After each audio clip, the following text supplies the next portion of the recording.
Okay, in this video, we're going to be looking at changes of state and internal energy.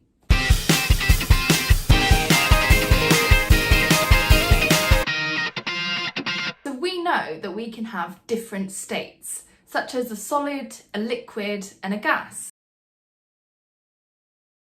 transferred between these different states. You need to know all of the names of these transfers. So taking something from solid to liquid is called melting. Liquid to gas is either evaporating or boiling. Going from gas to liquid is condensing. And liquid to solid is called freezing. If you have a substance that goes straight from a solid to a gas, that is called sublimation. Now, all of those changes that we've mentioned are physical changes rather than chemical changes. That means that you can reverse those changes and the material will recover its original properties. So now we have to have a little think about how we make those different changes. And the answer lies in transferring energy to or from your material. It's easiest to look at this with an example. So let's take an ice cube.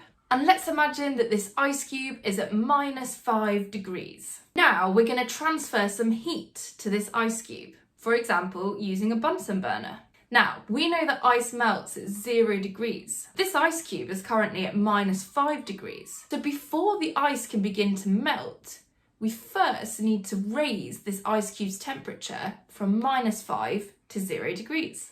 And the heat being transferred from your Bunsen burner is causing this ice cube to raise its temperature. So what's actually going on inside your ice cube, the particles in your ice are gaining energy. They begin to vibrate quicker, but because they are still only vibrating about their fixed positions, your ice is still a solid.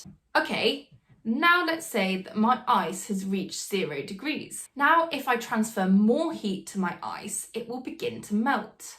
And what's going on here is that extra heat energy that I'm transferring to my ice is no longer causing my particles to vibrate more, but now is actually being used to break the bonds between those particles. And this bond breaking all happens at 0 degrees. So here's an important thing to remember. When your substance is changing state, its temperature remains constant. Okay, and let's follow through. So now we have water.